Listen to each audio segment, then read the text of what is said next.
성경 암송하시는데 어떤 분은 점잖하게 속으로 암송하시겠죠. 소리 내서 암송하시는 것이 필요합니다. 성경 암송하면은 얼마나 유익한지 잘 모르시는 분들이 계셔요.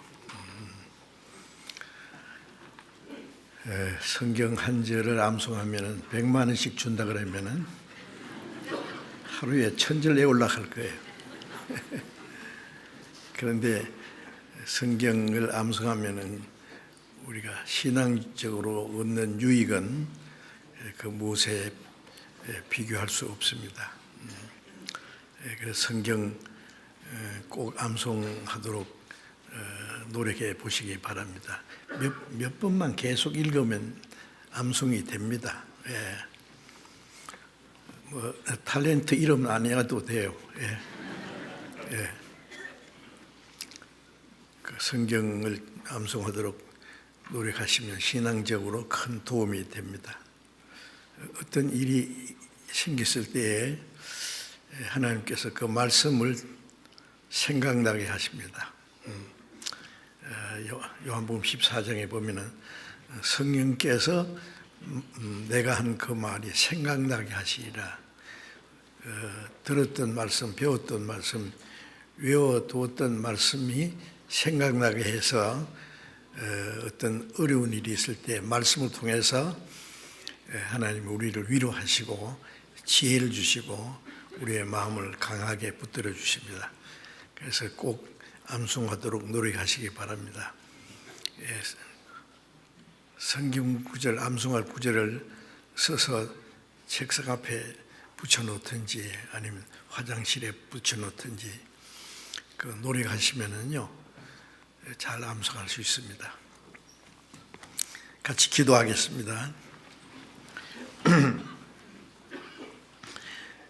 자비로우신 우리 아버지 하나님, 하나님이 작정하신 역사의 마지막 시대에 이 세상은 더욱 악해지고 혼란하지만은 그 가운데서 우리를 먼저 불러 하나님의 그 크신 은혜를 깨달아 구원을 받게 하시고 영원한 생명과 소망 중에 살도록 우리와 함께 하시고 도와주시는 그 모든 은혜 감사합니다.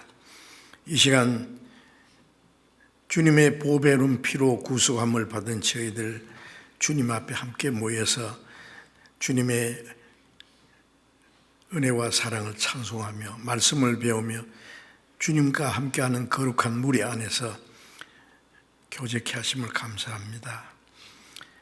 이 시간에도 주님께서 우리 가운데 함께 계심을 믿습니다.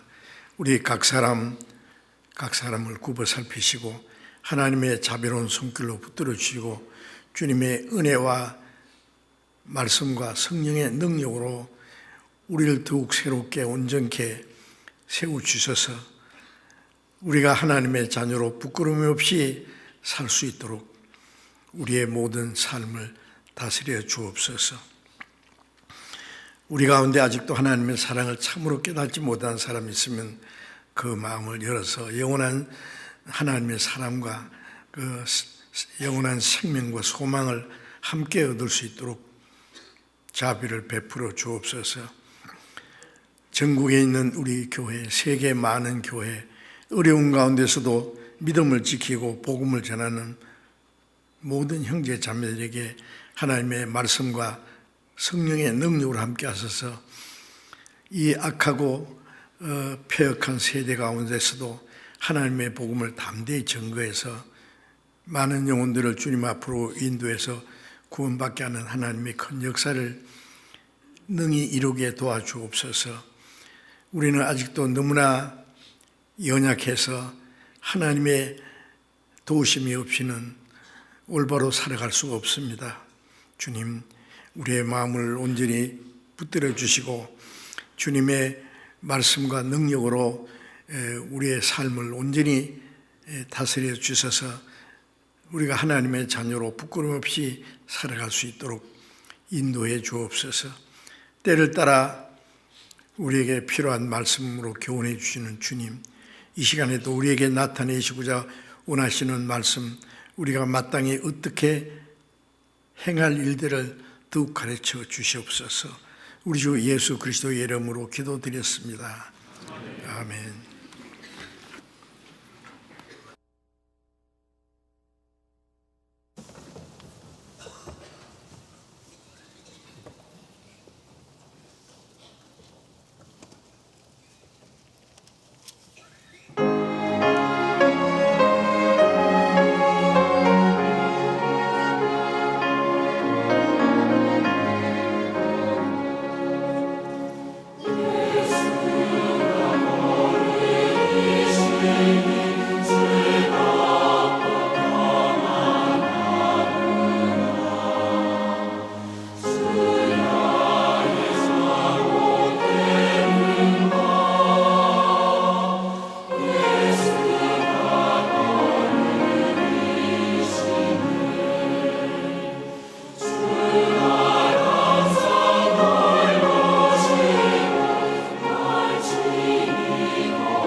성경 찾겠습니다. 로마서 8장입니다. 로마서 8장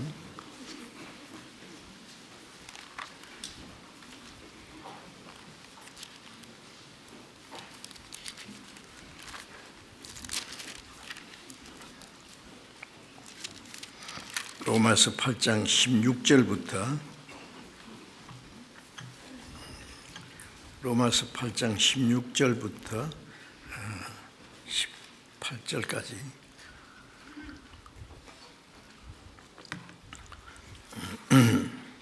로마서 8장 16절부터 18절까지 제가 읽겠습니다.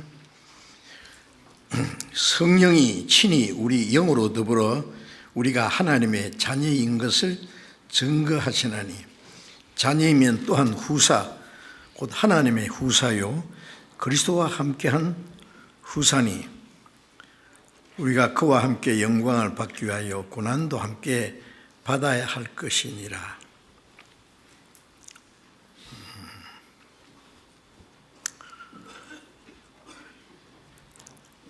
생각건대 현재의 고난은 장차 우리에게 나타날 영광과 좋게 비교할 수 없도다.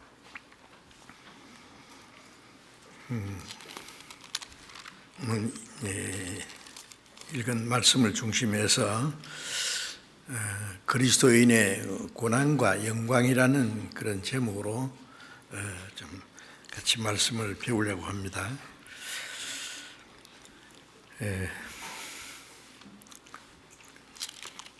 우리가 잘 아는 대로 그리스도께서 우리를 구원하기 위해서 영광의 하나님의 보좌를 떠나서 하나님이 사람처럼 되셔서 이 죄 많은 세상에 오셔서 사람이 하는 모든 수고와 고난을 당하시고 죄 없는 그분이 가장 무서운 죄를 지은 죄인처럼 사형 판결을 받고 십자가에 죽어서 피를 흘려서 우리를 구원하시는 일을 완성하셨습니다. 예수님이 부활하시고 40일 동안 나타내 보이시고 많은 사람들이 지켜보는 가운데서 하늘로 올라가셨습니다. 하나님이 하시는 많은 일이 있지만은 자기 독생자를 사람의 모양으로 보내서 죄 없는 그분이 온 세상 죄를 그 몸에 짊어지고 십자가에 죽게 하시고 그 피를 흘려서 우리 죄를 영원히 사해 주시고 아무 공로 없이 구원해 주신 그보다 더 큰 일은 없습니다. 하나님이 하시는 일 중에 또 그로 말미암아 구원받은 우리는 이제 남은 생애를 어떻게 살아야 되느냐 물론 말씀에 자세히 기록해 주셨습니다. 성령이 친히 우리 영으로 더불어 우리가 하나님의 자녀인 것을 증거하신다. 구원받으면 하나님의 은혜를 깨닫게 해주신 분도 성령이십니다. 하나님이 우리에게 주신 은혜를 우리의 지혜와 생각으로는 다 이해할 수 없고 깨달을 수 없습니다. 그런데 성령이 하나님의 은혜를 우리에게 깨달아서 믿을 수 있도록 해 주신 겁니다. 그래서 그 구원받은 우리는 그 성령께서 우리에게 하나님의 은혜를 깨닫게 해 주신 동시에 우리에게 하나님의 영을 주셨습니다. 그래서 구원받은 사람 속에는 성령이 계신다는 것을 알아야 됩니다. 성령이 계신 줄을 몰라도 계십니다. 어린아이가 태어나면 자기의 몸속에 무슨 장기가 있는지 다 모르잖아요. 몰라도 있습니다. 이제 살아가면서 자기 몸이 어떠한지 자기 속에 있는 장기가 무엇이 또 무슨 역할을 하는지를 알아가는 것처럼 우리가 구원받은 후에 성경을 배우는 가운데 하나님의 은혜로 주님의 보배로운 피로 우리 죄를 다 사해 주셨다는 사실뿐만 아니라 우리가 하나님의 자녀가 되게 하신 것, 우리 안에 하나님의 성령이 계신다는 것을 믿게 됩니다. 그래서 성령이 우리 안에 계신 성령이 칠이 우리 영으로 더불어 성령이 우리 안에 있는 영과 함께 우리가 하나님의 자녀인 것을 증거하신다고 했어요. 하나님의 자녀라는 사실을 깨닫게 하고 확신시켜 주는 겁니다. 그래서 자녀이면, 하나님의 자녀가 됐으면 후사, 곧 하나님의 후사라는 건 상속자죠. 하나님이 우리를 구원하신 것은 이 땅에서 우리가 편안하게 즐겁게 더 잘 살게 하기 위해서 구원하신 것이 아니라, 하나님이 우리를 구원하신 목적은 영원한 하나님의 나라에서 하나님과 함께 그 영광 중에 영원히 행복하게 살게 하려는 것이 목적입니다. 그래서 구원받은 사람에게는 하나님의 나라를 유업으로 주십니다. 그리고 우리는 하나님의 후사라고 했어요. 하나님의 후사.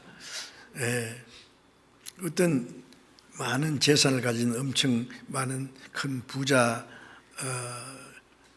집의 아들로 태어나면은 나중에 그 모든 재산을 물려받을 수 있는 후사가 되죠.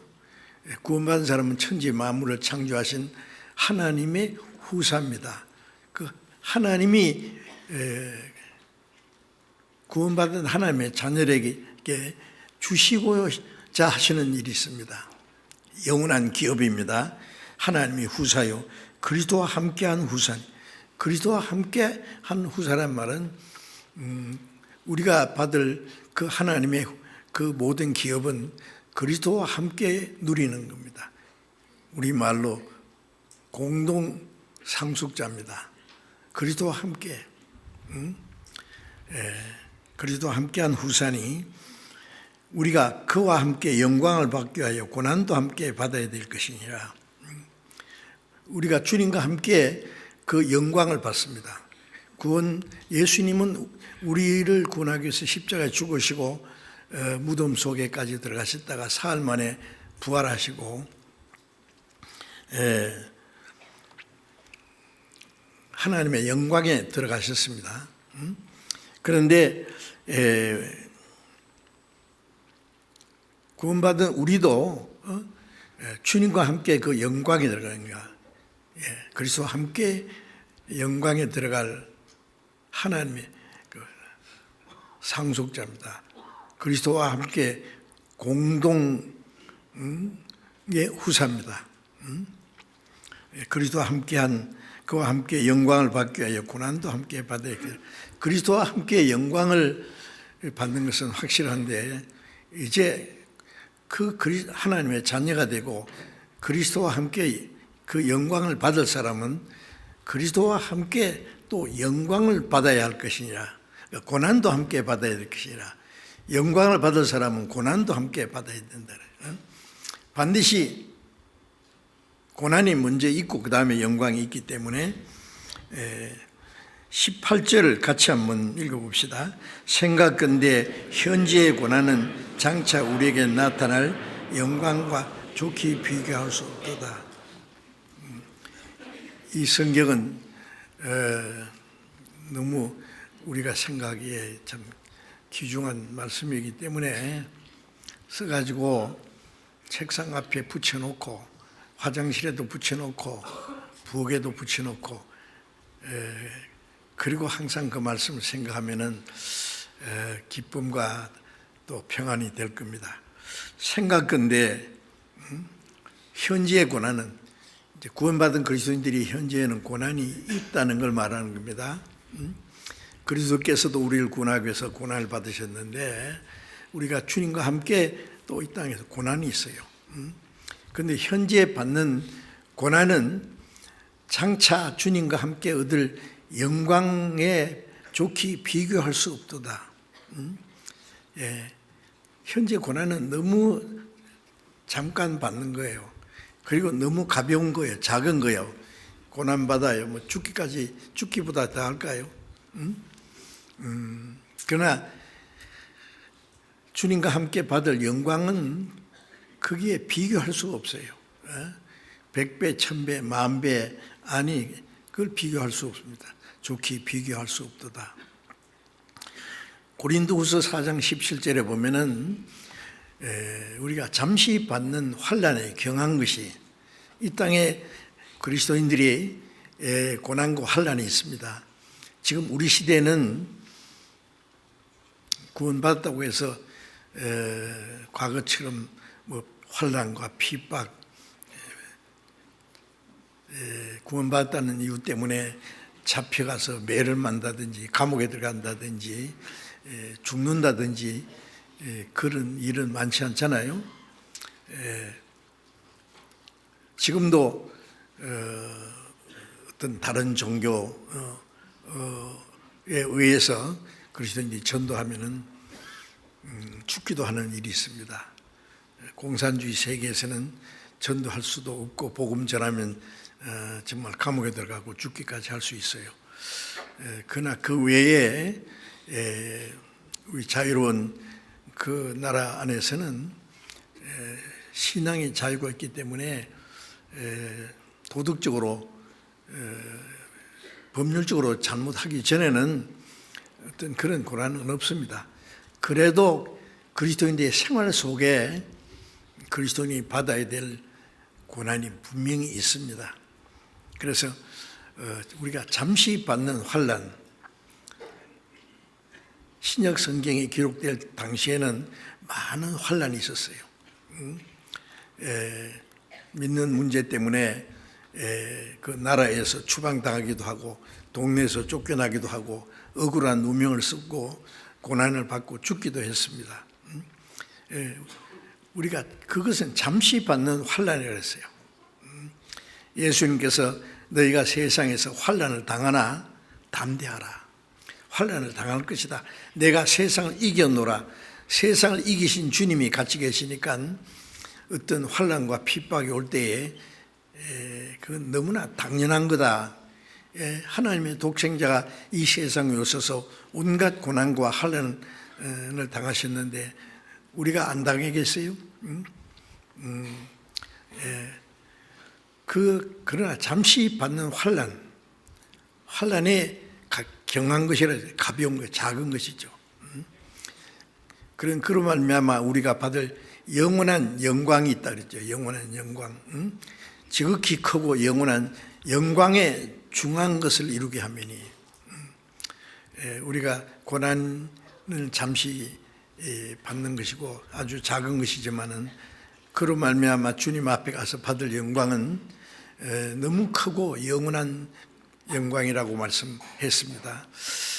그리스도인의 고난이 있어요. 어떤 고난이든지 신앙적인 문제 때문에 불이익을 당할 수도 있고 사람들에게 미움을 받기도 하고 따돌림 받기도 하고 때로는 억울한 일을 당할 수도 있습니다. 히브리서 11장 24절에 그냥 말씀드리겠습니다. 믿음으로 모세는 바로의 공주의 아들이라 칭함을 거절하고, 모세 있지 않습니까? 모세는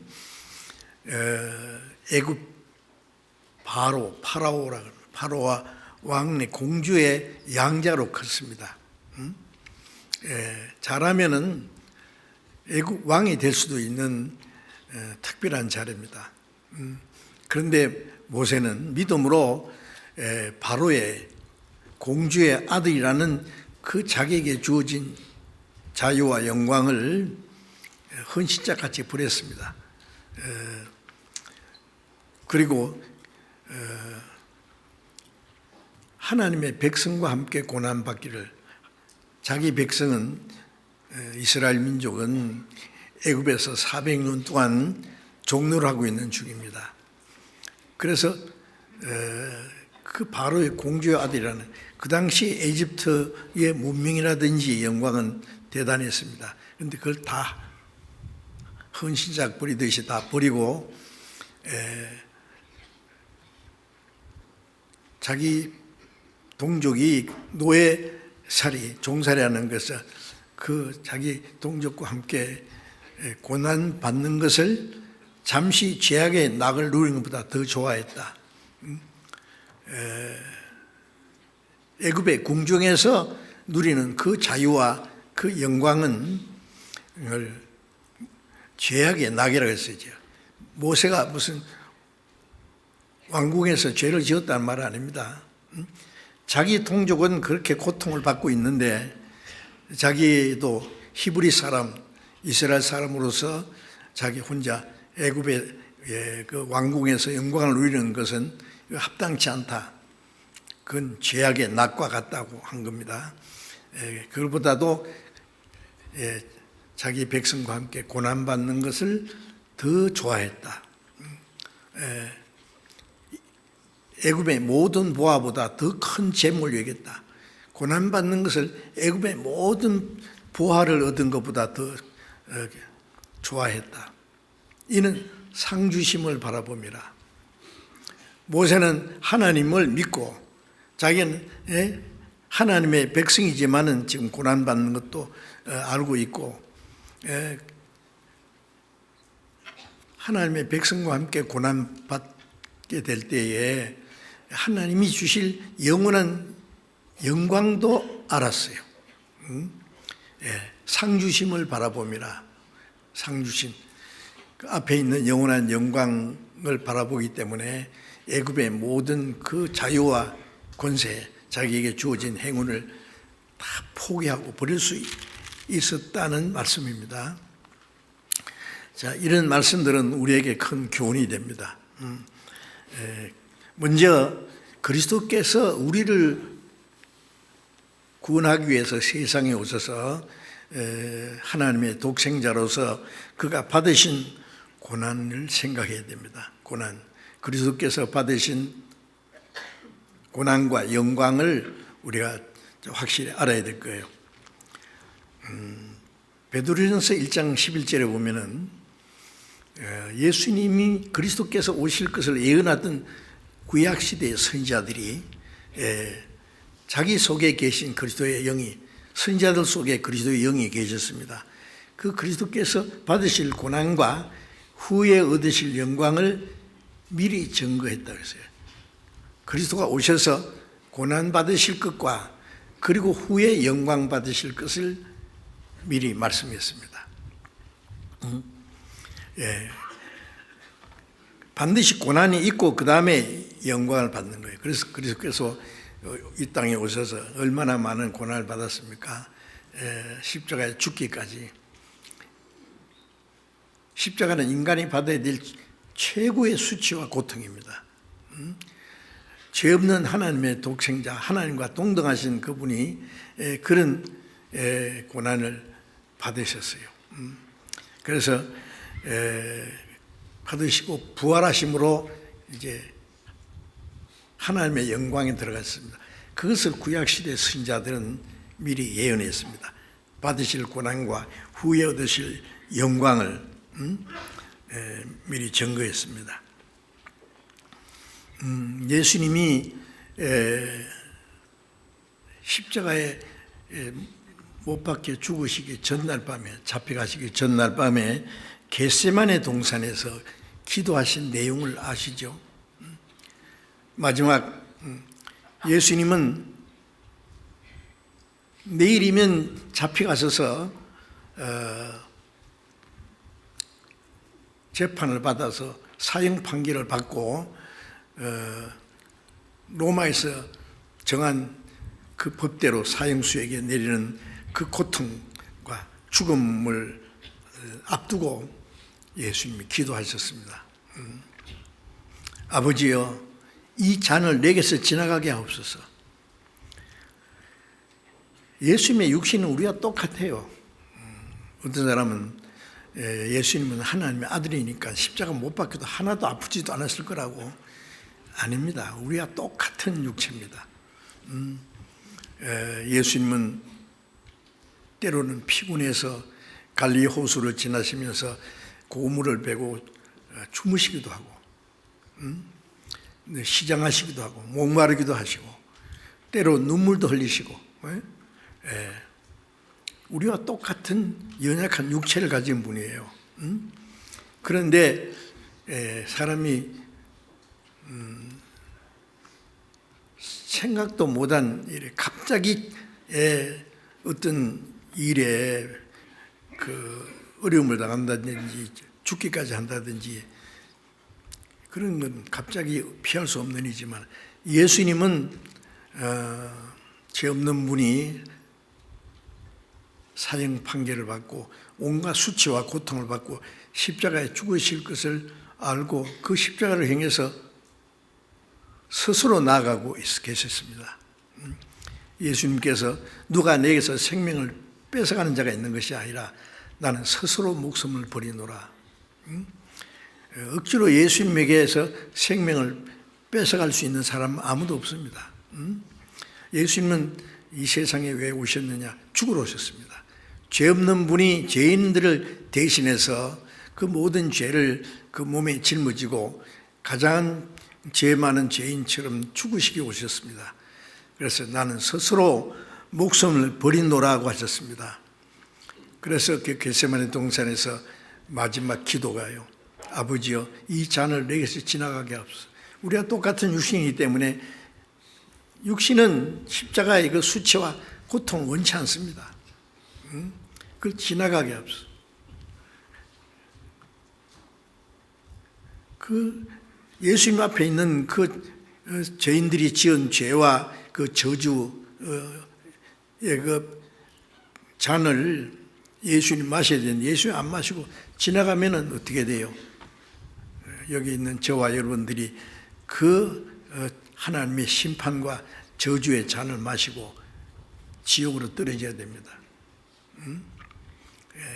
근데 이 잔을 이렇게 지나가게 앞서서 그것도 끝난 게 아니라 그러나 내 원대로 마옵시고 아버지의 원대로 하옵소서. 내 원은 육신의 원은 잘 지나가는 거예요. 그러나 내 원대로 마옵시고 아버지의 원대로 하옵소서.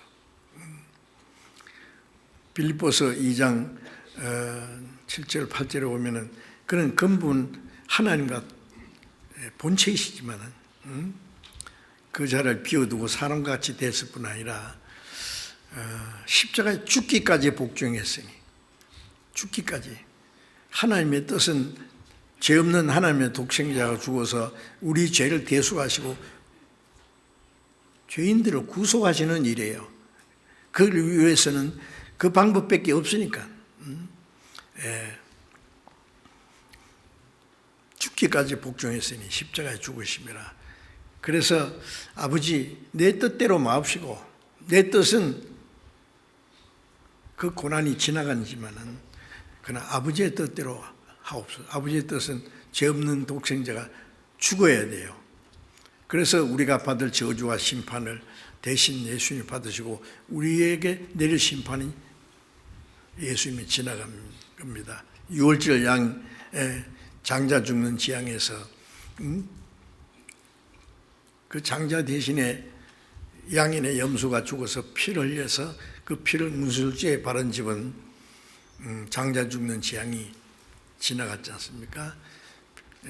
출애굽기 12장 13절 보면 내가 피를 볼 때 너희를 넘어가리니 재앙이 너희에게 내려 멸하지 아니하리라. 고린도전서 5장 7절에는 우리의 유월절 양 그리스도께서 희생이 되셨다. 예수님은 우리를 위한 유월절 양으로서 주님이 죽으심으로 우리에게서는 지나갔어요. 하나님은 우리 죄를 보시지 않고 예수님의 피를 보시고 지나갑니다. 내가 피를 볼 때 너희를 넘어가리라. 우리를 보시는 것이 아니라 우리가 믿는 예수님의 피를 보신다는 말씀이에요. 그래서 아버지의 뜻대로 하옵소서. 그 기도하실 때요.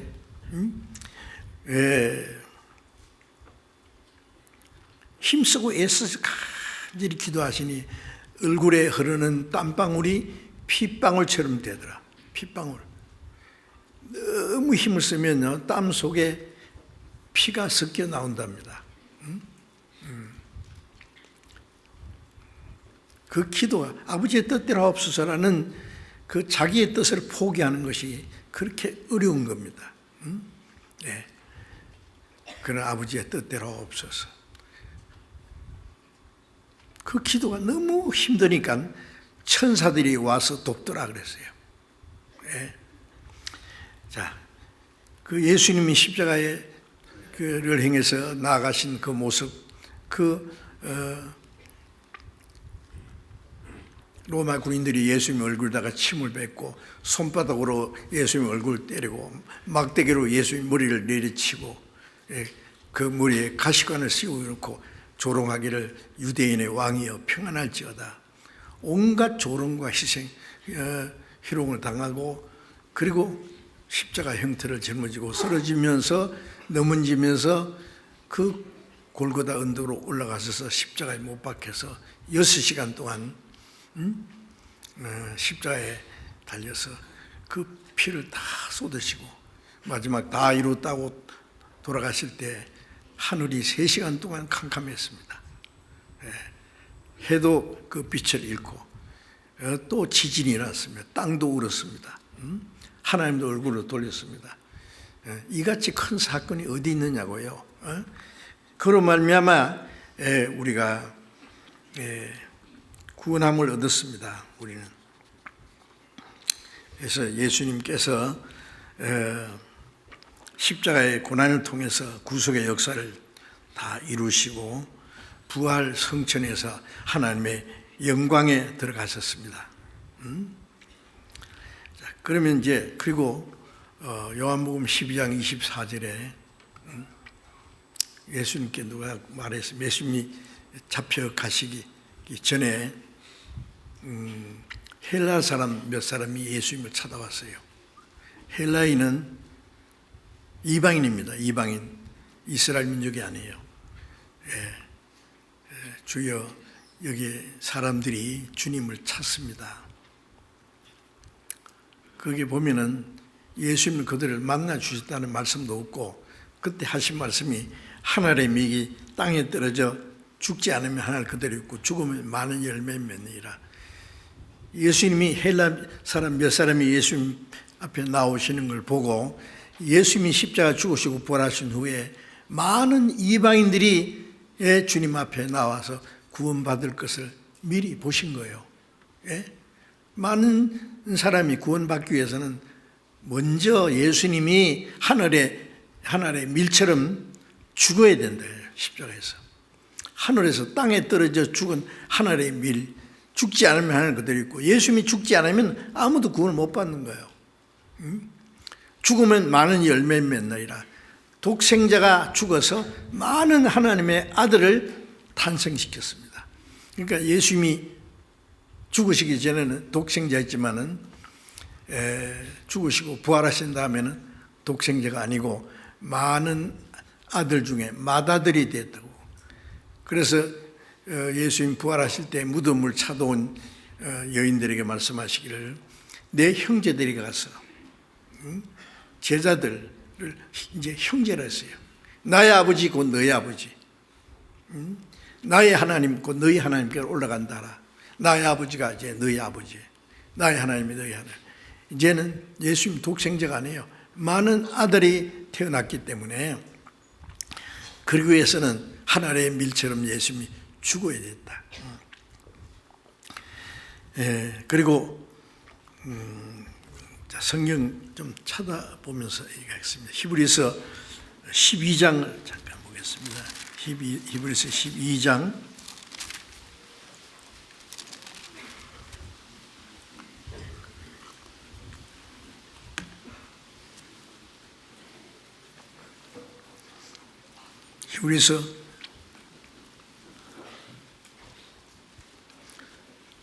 12장 2절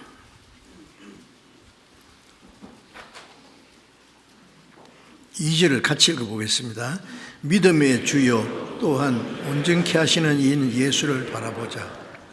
하나 앞에 있는 즐거움을 위하여 십자가를 참으사 부끄러움을 개치 아니하시더니 하나님 우편에 앉으셨느니라.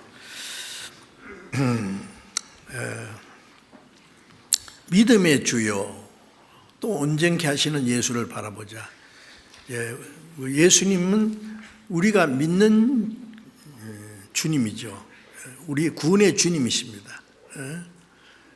오직 우리를 구원하신 분은 우리 주님 한 분밖에 안 계세요. 믿음의 주, 우리가 믿는 믿음의 주님이시요 또 온전케 하시는 예수를 바라보자. 온전케 하신다는 것은 믿음의 주는 우리가 구원받았기 때문에 예수님을 우리가 주라고 부르는 동시에 주님은 우리를 구원하실 뿐 아니라 우리를 온전케 하신다고 했죠. 온전케.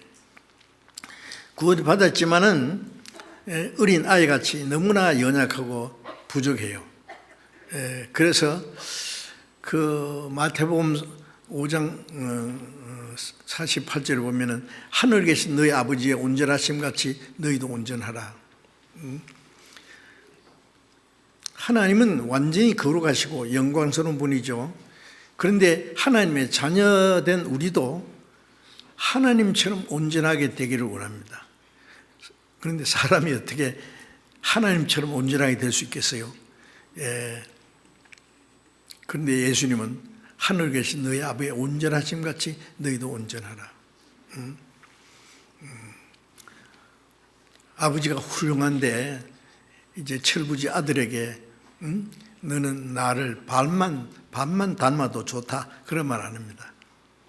적어도 나처럼 이상은 아니지만 나처럼은 돼야 된다. 하나님처럼 거룩하고 온전하게 되기를 원하십니다. 그래서 우리가 믿음의 주님인 동시에 우리를 온전케 하시는, 주님은 우리를 구원할 뿐 아니라 우리를 온전케 하시는 분이세요. 온전케. 점점. 왜? 예수님을 닮아가도록 주님이 도와주십니다. 온전케 하는 건 하나님을 닮아가는 거예요. 예수님은 하나님이 사람의 모습으로 오신 분이잖아요. 그러니까 우리 눈에는 하나님 보이지 않지만은 예수님은 볼 수 있습니다. 말씀을 통해서. 그래서 믿음의 주여 또 온전케 하시는 이 예수를 바라보자. 여기 바라보자는 그 말씀은 마치 화가가 모델을 앞에 앉혀놓고 자기의 화폭에다가 그걸 그리는 겁니다. 눈 모습, 코 모습, 머리카락 하나까지 전부 자기 화폭에 옮기지 않습니까?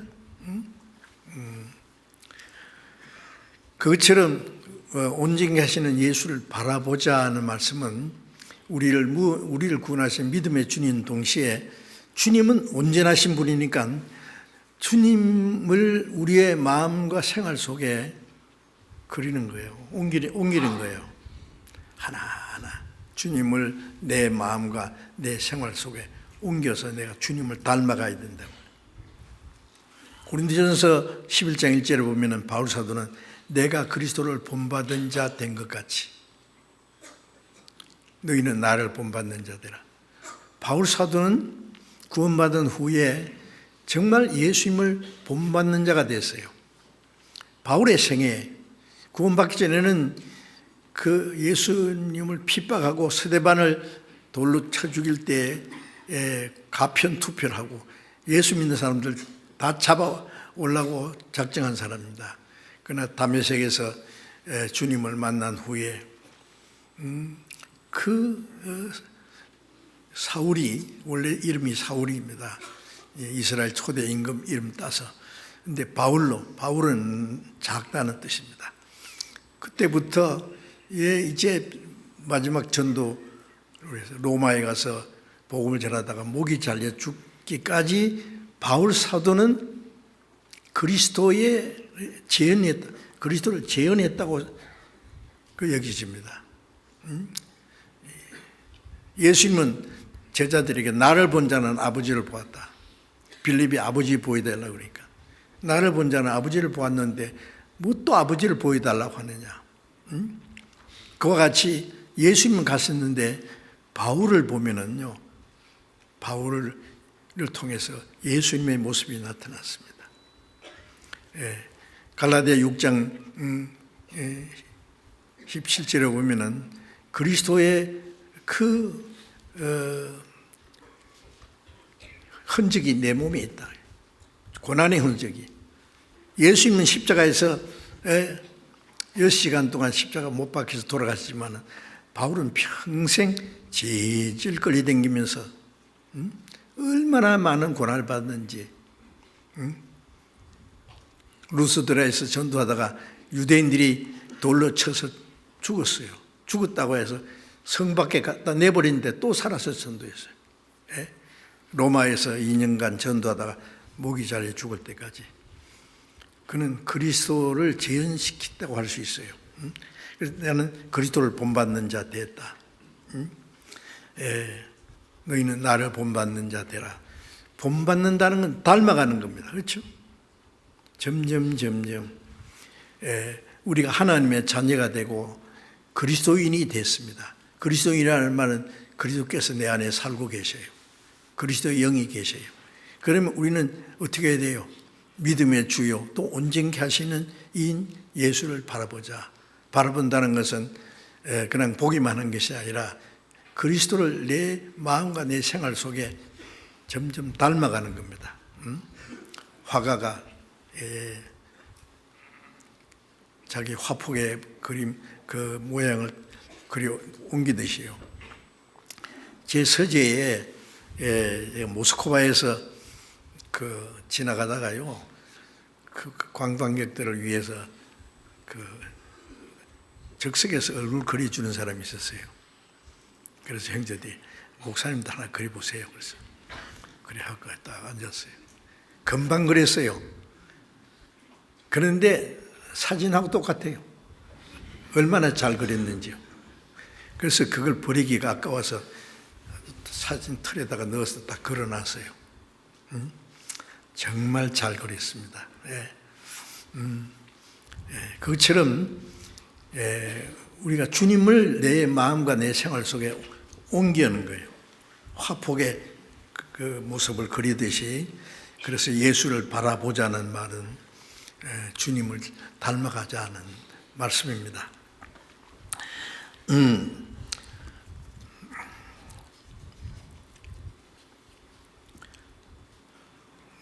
예수님이 이 세상에 오셔서 우리를 구원하시는 일을 위해서는 그 많은 고난을 받으셨지 않습니까? 구원받은 성도들이 이제 주님을 본받고 주님을 따라가고 주님의 복음을 전하기 위해서 그리스도인들이 많은 고난이 있다는 사실을 아셔야 되겠습니다. 그리스도인 생활은 구원받은과 그 영원한 생명과 영광을 받은 것은 놀랍지만은 반대로 이 땅에 사는 동안에 우리가 그리스도인이기 때문에 받는 고난이 있습니다. 반드시 있습니다. 마태복음 16장을 잠깐 보겠습니다. 마태복음 16장 24절.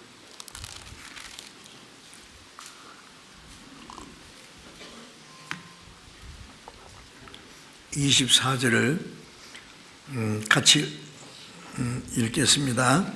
이에 예수께서 제자들에게 이르시되 아무든지 나를 따라오려거든 자기를 부인하고 자기 십자가를 지고 나를 좇을 것이에요. 예수님이 아무든지 나를 따라오려거든. 구원받은 사람은 다 그리스도의 제자라는 거 알죠? 12제자뿐 아니라 마태복음 28장 18절에 너희는 모든 족속으로 제자를 삼아라. 구원받으면 그리스도의 제자가 돼요. 사도행전 2장에 보면은 오순절에 구원받은 사람을 가르쳐서 제자의 수가 3,000이나 더하더라. 구원받고 나면 그리스도의 제자입니다. 우리 제자는 선생에게 배우고 선생을 본받고 선생을 따라가고 선생과 운명을 같이 하는 것이 진짜 제자입니다. 그래서 예수님 말씀하기는 아무든지 나를 따라오려거든. 제자는 선생을 따라가잖아요. 선생과 따라간다는 것은 운명을 같이 하는 거예요. 따라오려거든 자기를 부인하고. 자, 주님을 따라가려면 뭐예요? 자기를 부인해야 된다는 건 자기 욕망, 자기 계획, 자기의 자존심, 자기를 다 내버려야 됩니다. 자기를 부인하고 자기 십자가를 지고 십자가는 고난입니다. 우리가 주님을 따라가기 위해서 각자가 메고 지고 가야 될 십자가 있습니다. 내 주에 지신 십자가 세이는 안 질까? 십자가 각기 있으니 내게도 있도다. 예, 십자가는 고난입니다. 내가 져야 될 고난의 십자가. 십자가를 지고 나를 좇을 것이니라. 제자는 그 주님을 위해서 십자가, 주님을 따라가기 위해서 받아야 될 고난을 말합니다. 십자가를 지고 주님을 따라가야 돼요. 선생은 구르마를 끌고 언덕을 땀 팍팍 흘리면서 막 가는데 제자는 뒤에 부채질하면서 콧노래 부르면서 뒤따라가면 되겠어요? 밀어야죠. 예. 주님의 고난에 내가 참여하는 겁니다. 예. 제자는. 그리고 누가복음 9장 23절에는 십자가를 지는 걸 날마다 제 십자가를 지고 나를 좇으시는 날마다. 특별할 때면 십자가 지는 것이 아니라 날마다 자기를 부인하고 날마다 자기 십자가를 지고 날마다 주님을 따라가요. 네.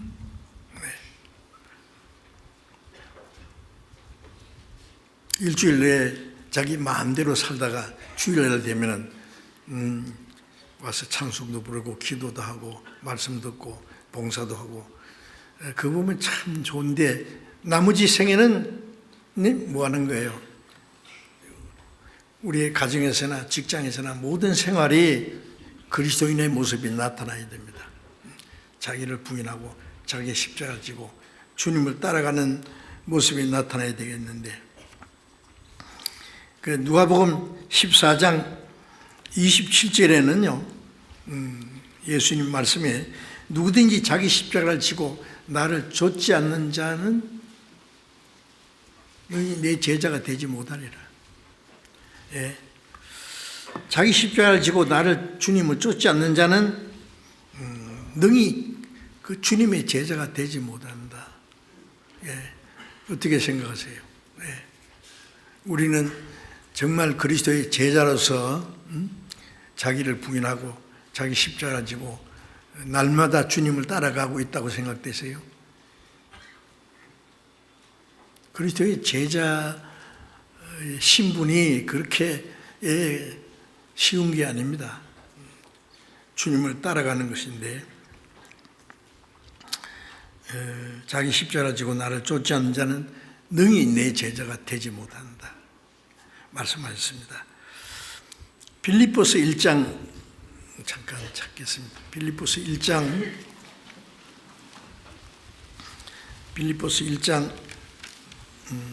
29절을 했습니다.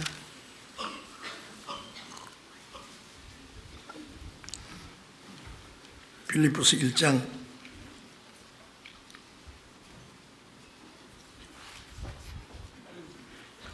'같이 읽겠습니다. 그리스도를 위하여 너에게 은혜를 주신 것은 다만 그들 믿을 뿐 아니라 또한 그를 위하여 고난도 받게 하려 하심이니라. 그리스도를 위하여 너에게 은혜 주셨다. 자, 그리스도를 위해서 은혜 주셨다. 뭐예요? 우리를 구원하신 것도 하나님 자기를 위해서 우리 죄를 사해 주셨다 그랬죠.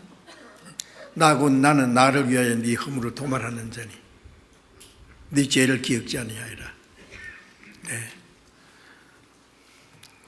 우리 죄를 사해 주는 것도 하나님 자기 영광을 위해서요. 왜? 하나님의 형상대로 창조하신 사람이 다 지옥 가면 누가 손해요? 하나님 망하는 겁니다. 그러면. 죄는 사람이 지었지만 그 죄 문제는 하나님이 해결해 주셔야 돼요. 예? 그래서 나는 나를 위하여 네 허물을 도말한다고. 네 죄를 기억지 아니하라. 또 구원받은 이후에 우리를 날마다 하나님의 은혜와 진리로 인도하는 것도 하나님 자기를 위해서입니다.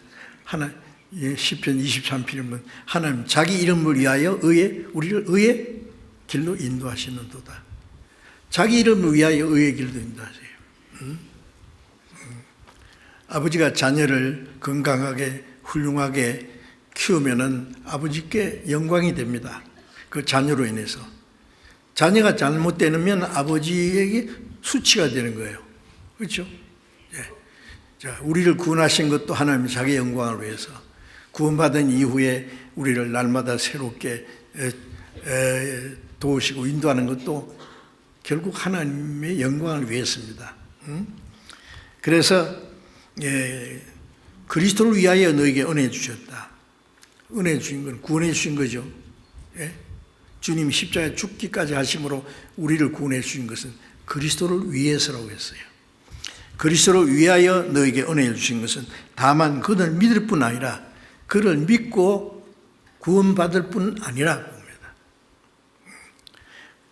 그를 위하여 고난도 받게 하려면 또한 그를 위하여 우리가 주님을 믿고 구원받을 뿐 아니라 주님을 위해서 고난도 받게 하려 합니다. 주님이 우리를 구원하기 위해서 얼마나 큰 고난을 받으셨습니까? 구원받은 후에 우리의 신앙생활은 주님을 위해서 고난받는 생활입니다. 주님이 우리를 구원하기 위해서 받으신 고난과 우리가 주님을 위해서 받는 고난이 비교가 되겠습니까? 다만 그를 믿을 뿐 아니라 그를 위해 고난도 받게 하려 합니다. 우리를 구원하신 목적은 우리를 구원할 뿐 아니라 구원받은 사람이 주님을 위해서 고난받게 하기 위해서 우리를 구원해 주셨다는 말씀이요. 이 말씀 우리가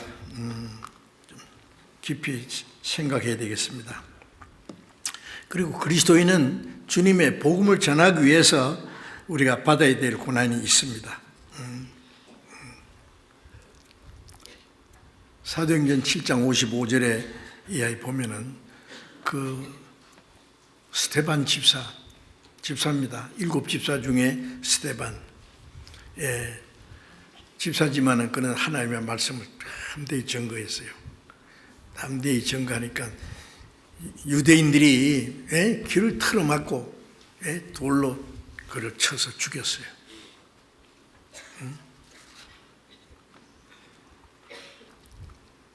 그 스데반이 돌에 맞아 죽기 전에 뭐라고 했어요? 보라, 하늘이 열리고 그 예수께서 하나님 보좌 우편에 서신 것을 보노라. 갑자기 눈이 열려서 하늘 문이 열리고 하나님 보좌 우편에 예수님이 서 계셨다고 그랬어요. 유대인들이 보니까 예수님 그 스데반 얼굴이 천사 같다 했어요. 그리고 이를 악물고 돌멩이로 그를 쳤어요. 머리가 깨지고 뼈가 부서지고 죽었습니다. 하늘 문이 열리고 하나님의 보좌가 있는데 예수님이 그 옆에 앉아 계셔야 돼요. 원래 보좌 우편에 앉아 계시거든요. 그런데 스데반이 돌에 맞아 죽을 때 예수님이 벌떡 일어서셨어요. 스데반을 보셨습니다. 그리고 사도들은 복음을 전하는 가운데 얼마나 많은 고난을 받았습니까? 사도행전 20장 24절에 바울 사도가 말하기를 주 예수께 받은 사명 곧 하나님의 은혜의 복음 증거하는 일을 마치려 하면은 내 생명을 조금 더 귀한 것을 여기지 아니하노라. 자기를 구원하신 주님 십자가에 죽으시고 그 피를 다 쏟아서 우리 죄를 대속하신 그 은혜의 복음을 증거하는 사명을 맡았거든요. 그 사명을 다하기 위해서 내 생명을 조금 더 귀한 것을 여기지 아니하노라. 내 육신의 생명 같은 건 100개라도 바칠 수 있다. 말로만 그렇게 한 것이 아니라 바울 사도는 얼마나 많은 고난을 받았습니까? 예? 고린도 후서 11장을 잠깐 보겠습니다. 고린도 후서 11장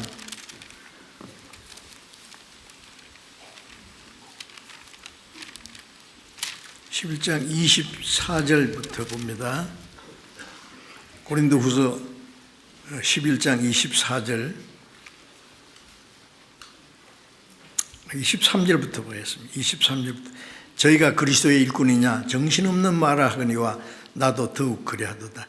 내가 수고를 넘치도록 하고 옥에 갇히기도 더 많이 하고 매도 수없이 맞고 여러 번 죽을 뻔하였으니 유대인들에게 40에 하나 감한 매를 5번이나 맞았으며 3번 태장으로 맞고 1번 돌로 맞고 3번 파선하는데 일주야를 깊음에서 지났으며 여러 번 여행의 강류의 위험과 강도의 위험과 동족의 위험과 이방인의 위험과 시내의 위험과 광야의 위험과 바다의 위험과 거짓 형제 중의 위험을 당하고 또 수고하며 애쓰고 여러 번 자지 못하고 줄이며 목마르고 여러 번 굶고 춥고 헐벗었노라. 바울 사도는 복음을 전하는 가운데요, 수고를 넘치도록 하고 여러 번 죽을 뻔하고 여러 번 옥에 갇히고 매를 수없이 맞고 40에 하나 감한 매를 5번 맞고 40에서 하나 빼준 거예요. 39번씩. 그런 매를 5번이나 맞고 3번 태장이라는 건 태장이 잘못 맞으면 죽습니다. 그냥 돌에 맞아서 죽었다 갔다 내버렸는데 살아서 또 전도하고 여행의 위험, 강의 위험, 강도의 위험, 이방인의 위험과 동족의 위험을 당하고 거짓 형제의 위험도 당하고 수고하며 애쓰고 여러 번 자지 못하고 먹지 못하고 춥고 뜨고 여러 번 굶고 춥고 헐벗었노라. 참 바울 사도가 받은 고난은 어떻게 생각해야 돼요?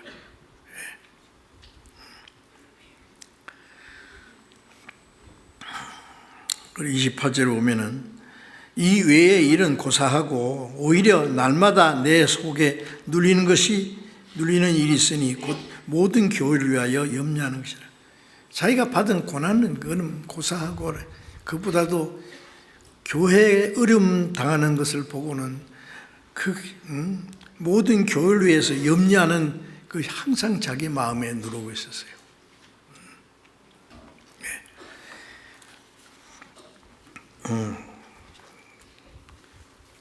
참 바울 사도가 받은 고난은 말도 할 수 없죠. 우리 그리스도인들이 자기가 믿는 진리를 위해서, 복음을 위해서 우리 신앙생활 하는데 어떤 고난과 어려움이 닥칠 때에 주님의 고난을 생각하고 바울 사도, 앞서간 사도들, 사도행전에 나오는 사도들은요, 그 당시에 편히 살다 죽은 사람 하나도 없어요. 다 순교당했습니다. 우리도 그 뒤를 따라가야 돼요.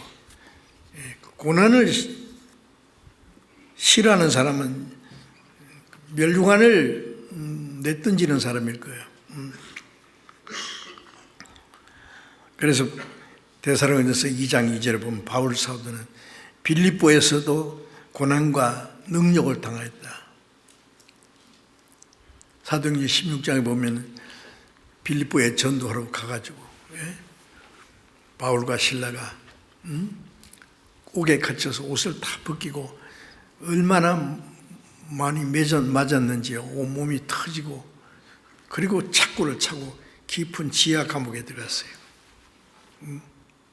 근데 밤에 찬송하고 기도했습니다. 옥문이 열렸습니다. 막 지진이 났습니다. 옥사장에 깜짝 놀라서 죄수가 다 도망간 줄 알고, 이 옥사장은 죄수를 놓치면 자기가 대신 죽어야 돼요. 그 자기를 하려고 하니까 네 몸을 상하게 하지 마라. 우리가 여기 살아있다. 응? 등불을 들고 들어가 보니까 멀쩡하게 살아있는 거예요. 도망가지도 않고. 그리고 쇠고랑 다 벗어졌어요. 그날 저녁에 옥사장 가족의 구원을 받은 거 아시죠? 바울 사도가 복음 전하기 위해서 얼마나 많은 고난을 당했는지. 디모데후서 3장 11절에 보면은 핍박과 고난을 받고 안디옥과 이고니온에서 그 루시드라에서 당한 일을 너희가 알 것이다. 아까 돌에 맞아 죽은 사건은요, 유대인들이 바울 사도가 가는 곳마다 따라다가 루스드에 가서 전도하니까 유대인들이 몰려와서 돌로 때려서 죽었어요. 성 밖에 갖다 내버렸어요. 그런데 또 살아서 일어나서 루스드에 또 들어갔어요. 자기를 죽인 사람들이 있는 동네에 또 갔어요. 죽는 거 겁내지 않습니다. 담대히 증거했습니다. 그 디모데후서 1장 8절에 보면은 바울 사도가 이제 로마에서 죽을 것을 이제 죽음을 앞두고 마지막 자기 살아가는 믿음의 아들 디모데 그 전도자에게 편지하기를, 디모데후서 1장 8절에 보면은 복음을 위하여 갇힌 나를 부끄러워 말고 너는 하나님의 능력을 쫓아 복음과 함께 고난을 받으라. 하나님의 능력을 쫓아서 복음과 함께 고난을 받으라 그랬죠. 복음은 하나님의 독생자가 십자가 죽으심으로 이루신 은혜의 복음이죠. 이 복음을 전하는 가운데 얼마나 많은 사람이 죽기까지 했습니까? 고난 중에 이 복음이 전해져요. 그 고난 중에 복음이 전해지는 가운데 하나님이 능력이 역사하셔요. 그래서 바울 사도는 디모데에게 너는 하나님의 능력을 쫓아서 복음과 함께 고난을 받으라. 자, 복음이 전해지는 극에는 고난이 있습니다. 디모데후서 2장 3절 4절에 보면은 복음을 위하여 내가 죄인과 같이 매인 데까지 고난 받았으나 하나님의 말씀은 매이지 않는다.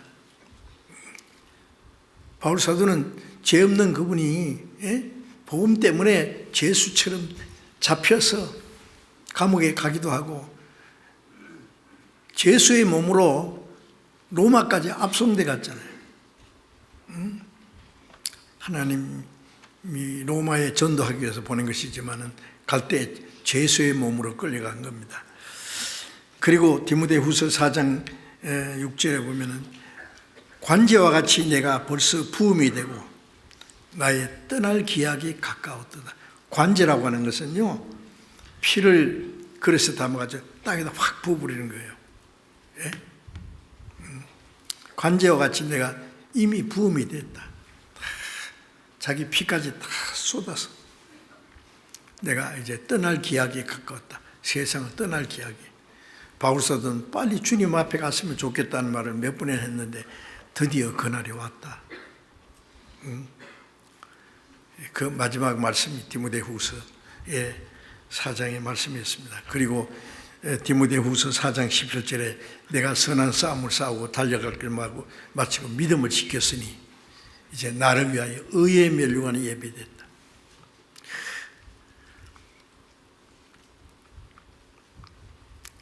그 고난, 주님 복음을 위해서 받는 고난을 그렇게 영광스럽게 생각했습니다. 주님 앞에. 그냥 죽는 것도 아니고 탁 목이 잘려서. 제가 로마에 갔을 때요, 바울 사도가 갇혔던 지하 감옥을 봤어요. 지하 감옥 지금도 보관하고 있습니다. 쥐들이 들락거리고 곰팡 냄새가 나는 그 지하 감옥에 있다가 그 다음에 끌어내가지고 단두대에 있죠.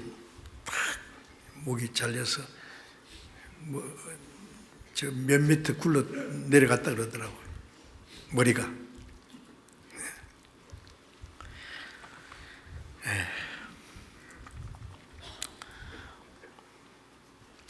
고린도전서 16장 잠깐 봅시다. 고린도전서 16장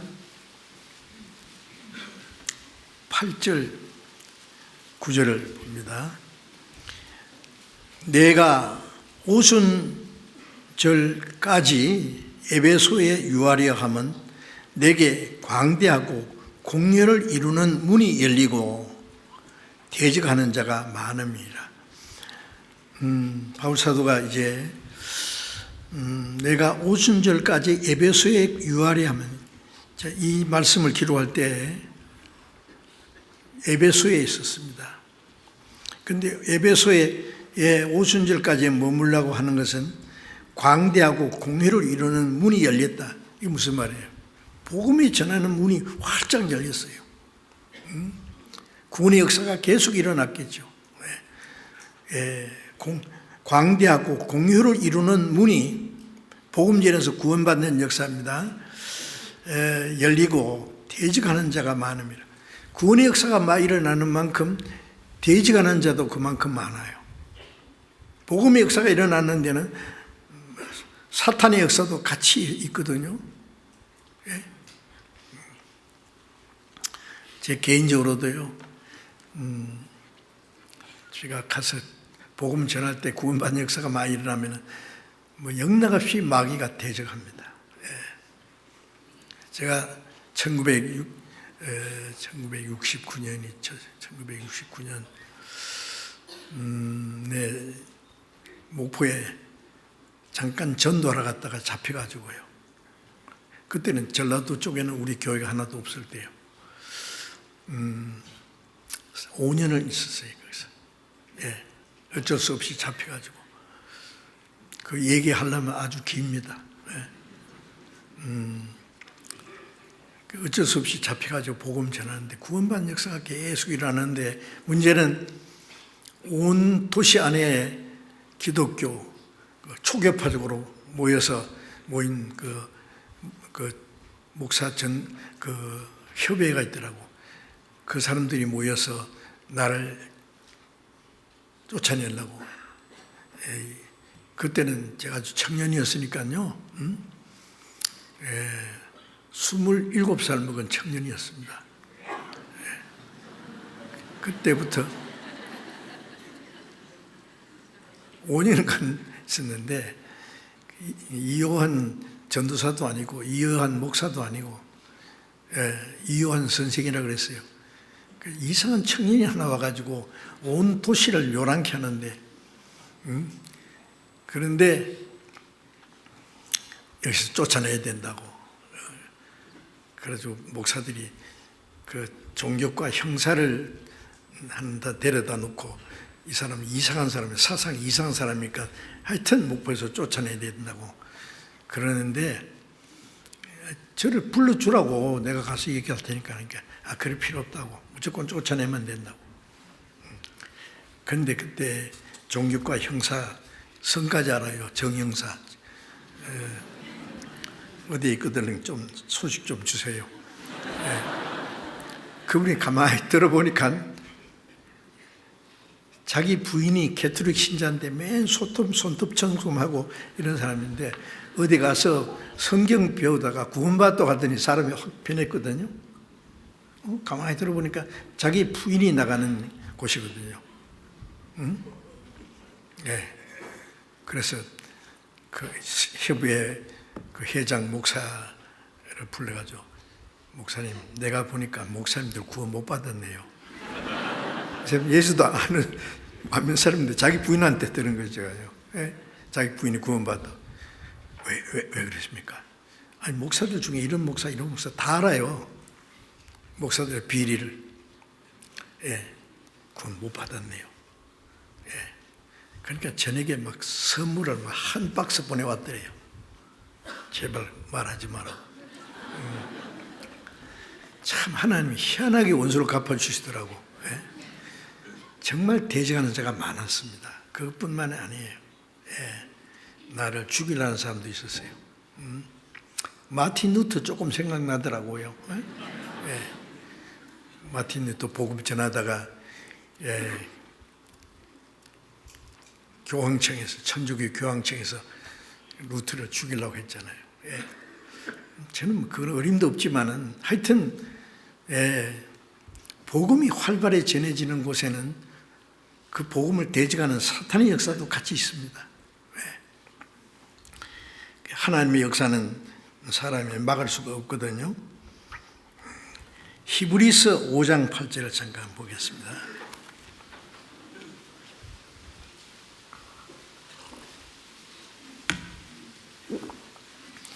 히브리서 5장 8절 같이 읽어봅시다. 그가 아들이시라도 받으신 고난으로 순종함을 배워서 온전하게 되었은즉 자기를 순종하는 모든 자에게 영원한 구원의 근원이 되시고, 그가 예수님의 아들이시라도 받으신 고난으로 순종함을 배웠다.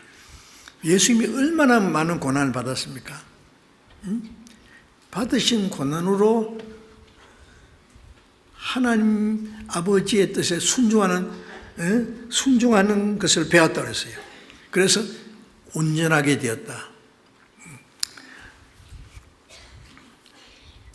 사람 개인적으로도요, 그 사람의 인격이 좀 올바로 되고 훌륭하게 되려면 반드시 고난이 있어야 됩니다. 어떤 사람은요, 아주 어릴 때부터 부모님의 보호와 좋은 환경 속에서 유리관 속에 키우는 꽃처럼요, 곱게 큰 사람. 그리스도인 생활도 어려움을 당하면 그걸 견딜 수 없어요. 자기는 전도도 하려고 전도자가 되려고 하는데, 제가 딴 나라 사는 형제인데 사람이 참 착해요. 훌륭해요. 다른 건 다 좋아요. 그런데 전도인이 되려고 여기 서울교회에 왔어요. 자매는 피아니스트 잘합니다. 형제는 영어를 그렇게 유통하게 잘해요. 자동차 싣고 왔고 피아노까지 싣고 왔어요. 여기서 전도인 교육 받으려고. 조금 있다가 도무지 안 되겠대요. 좀 더 지내보라 그래요. 또 안 되겠다. 결국은 돌아갔어요. 제가 봤을 때 참 아까운 사람인데, 그 이유가 뭐냐면 너무나 곱게 온실에서 자란 꽃처럼 조금만 고난이 닥쳐도 어쩔 줄을 몰라요. 못 견뎌요. 그리스도인이 그러면 안 됩니다. 고난과 어려움 가운데서 그 사람의 인격이 형성됩니다. 올바로. 아세요? 여기도 받으신 고난으로, 예수님도 하나님의 아들이지만 받으신 고난으로 순종함을 배웠다. 고난 중에 순종함을 배우는 거예요. 온전하게 되었은즉, 인격적으로. 히브리서 2장을 잠깐 보겠습니다.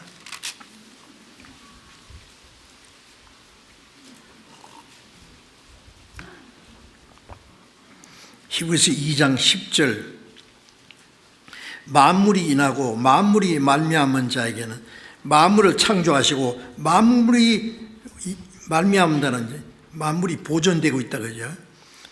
그 하나님 많은 아들을 이끌어 영광에 들어가게 하시는 일이에요. 그 하나님이 많은 아들을 이끌어 영광에 들어가게, 하나님의 영광에 들어가게 하려면은 저희 구원의 주를 고난으로 말미암아 온전케 하심이 합당하다. 많은 아들을 이끌어 하나님 나라 영광에 들어가게 하려면은 구원의 주님이 고난을 받아야 돼요. 하나님의 밀처럼. 그렇죠? 고난으로 말미암아 온전케 하심이 합당하다. 구원의 주님으로 온전케 됐어요. 예수님도 얼마나 많은 고난을 통해서 구원하시는 주님이 되셨고,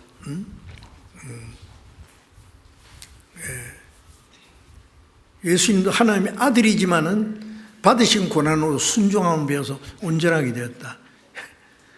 고난을 통해서 사람의 인격이 형성됩니다. 그 아무 고난을 당해보지 않은 사람은요, 조그만 어려움이 닥쳐도 어쩔 줄을 몰라 못 견뎌요. 제가 거기서 그런 것을 봤어요. 예, 고난이라는 게 아주 좋은 겁니다. 하나님은 자기 자녀들을 고난으로 단련시킵니다. 그래서 점점 우리가 하나님의 자녀로서의 인격이 온전해지는 겁니다. 그래서 예수님도 구원의 주님이 고난으로 말미암아 온전케 됐다는 것은 구원의 주님으로서 온전케 됐어요. 하늘의 미리 죽지 않으면 하늘 그대로 있고, 예수님이 죽지 않으면 아무도 구원 못 받는 거예요. 예수님이 죽음으로 많은 아들이 탄생하게 됐죠. 성경 한 번 더 봅시다. 욥기 23장을 봅시다. 욥기 23장. 시편 앞에 욥기가 있죠. 욥기 23장. 욥기 23장 10절 같이 읽어봅시다. 나의 가는 길을 오직 그가 아시나니 그가 나를 단련하신 후에는 내가 정금같이 나오리라. 욥은 이제 여기 말하기를 나의 가는 길을 오직 그가 아시나니, 우리의 가는 길을 하나님이 지켜보고 계신다 그랬잖아요. 지켜보고 계셔요. 나의 가는 길을 오직 그가 하나님이 아시나니 그가 나를 단련하신 후에는 내가 정금같이 나오리라. 하나님이 우리를 단련시킨다는 사실을 아셔야 됩니다. 그 단련시킬 때는요, 금이 처음에부터 점검이 없어요. 불순물이 많이 있죠. 그걸 가지고 어떤 약물이나 그런 데다 집어넣고 완전히 녹여버려요. 녹여요. 그럼 끄잡아내가지고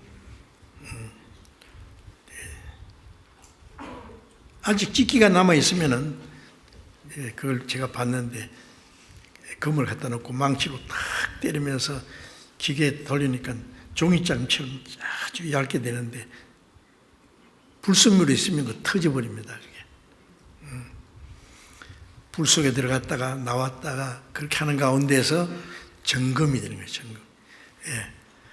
하나님이 여러 가지 고난을 통해서 우리를 단련시킨다는 말씀입니다. 그가 나를 단련하신 후에는 내가 정금같이 나오리라. 고난을 통해서 그리스도인의 인격이 이루어져요. 그래서 우리가 하나님이 우리를 단련시키는 가운데 우리가 받아야 될 고난이 있다는 것도 아셔야 됩니다.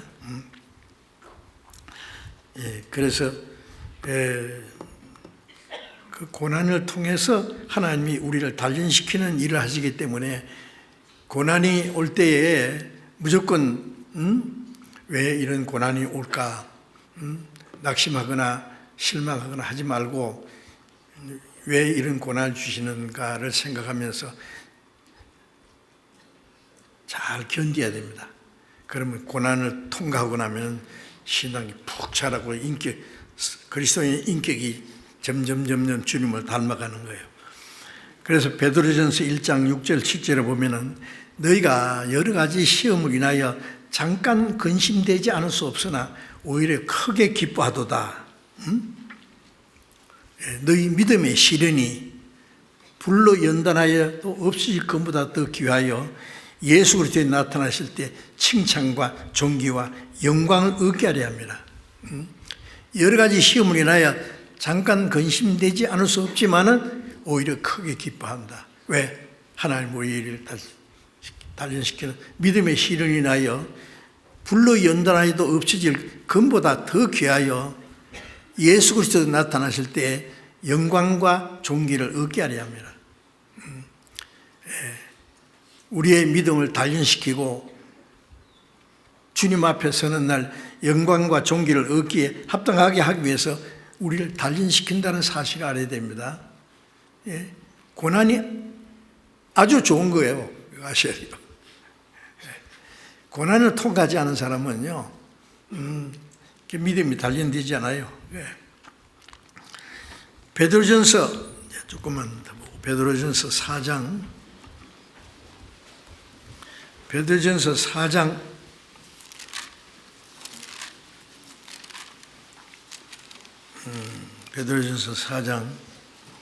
1절 2절을 같이 읽겠습니다. 그리스도께서 이미 육체의 고난을 받으셨으니 너희도 같은 마음으로 갑옷을 삼으라. 이는 육체의 고난을 받는 자가 죄를 그쳤음이니 그 후로는 다시 사람의 정욕을 좇지 않고 오직 하나님의 뜻을 좇아 육체의 남은 때를 살게 하려 함이라. 그리스도께서 이미 육체의 고난을 받으셨어요. 이 땅에 그리스도가 오셔서 얼마나 많은 고난을 받았습니까? 너희도 같은 마음으로 갑옷을 삼으라. 이 갑옷이 뭐예요? 전쟁터에 나갈 때 화살에 내 가슴을 뚫지 못하게 하는 것이 갑옷이잖아요. 예. 같은 마음으로 갑옷을 삼으라는, 우리가 고난을 받을 때에 이 죄의 화살이 날아올 때 그걸 막을 수 있는 갑옷과 같은 겁니다. 같은 마음으로 갑옷을 삼으라. 이는 육체의 고난을 받은 자가 죄를 그쳤으며, 육체의 고난을 받은 자가 죄를 그쳤다는 말은요, 고난을 잘 통과한 사람은 죄를 짓지 않습니다. 아세요?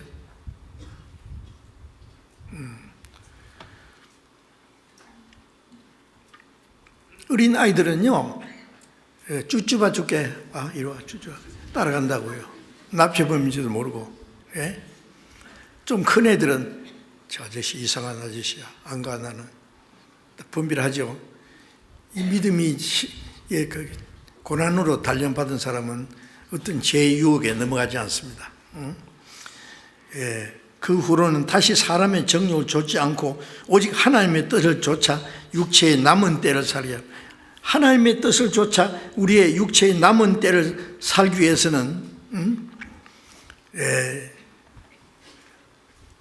고난을 받아야 됩니다. 고난을 잘 견딜 때에 그 인격이 형성됩니다. 온전하게 되는 겁니다.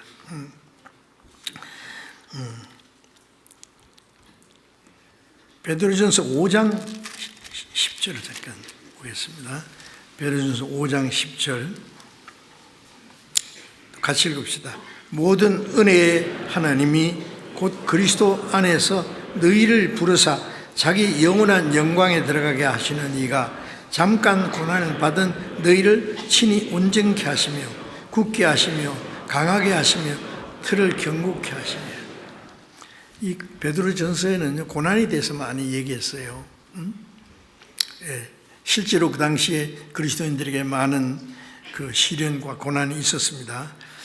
모든 은혜의 하나님 그리스도 안에서 너희를 부르사는 그 하나님의 그 은혜의 복음으로 우리를 불러서 구원해 주신 겁니다. 부르사 자기의 영원한 영광에 들어가게 하시니까, 우리를 구원해서 영원한 영광에 들어가, 천국 가는 건 영원한 영광에 들어가는 거죠. 하시니까 잠깐 고난을 받은 너희를, 이 땅에 사는 동안에 잠깐 고난을 받는 너희를 온전케 하시며, 신앙이 점점 영적 인격이 형성되는 걸 말합니다. 온전케 하시며 굳게 하시며 강하게 하시며 틀을 견고케 하시라. 이 고난을 통해서 하나님이 우리를 단련시키는 겁니다. 그래서 고난을 잘 견딜 수 있는 사람, 고난 중에 주님의 말씀을 배우고 주님을 닮아가고 주님께 순종하는 사람, 멀잖아 주님 영광 중에 오실 때 그 영광 중에 참여할 수 있는 자격을 갖게 될 겁니다. 그래서 아까 로마서 8장 17절에 우리가 그리스도와 함께 영광을 받기 위하여 고난도 함께 같이 해야 봅시다. 우리가 그리스도와 함께 영광을 받기 위하여 고난과 함께 받을 생각건데 현재의 고난은 장차 우리의 나타날 영광과 좋게 비교할 수 없다. 그 못 외우는 분은 점심 잡수지 말아요. 예. 로마서 2절 외우기 힘들면은 로마서 8장 18절만 외우세요. 예? 현재 권한. 우리가 생각건데 현재 권한은 장차 우리에 나타날 영광과 좋게 비교할 수 없다.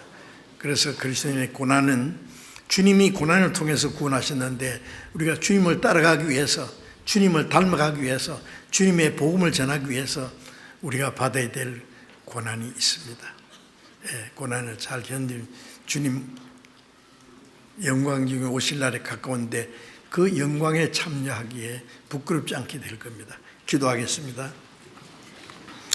자비로우신 우리 아버지 하나님, 이 죄 많고 악한 세상 중에 살면서 하나님의 그 크고 놀라운 은혜를 인하여 우리가 구원을 받고 주님의 보호와 인도하심과 다스림 속에 우리 남은 생애를 살도록 도와주시는 은혜 감사합니다.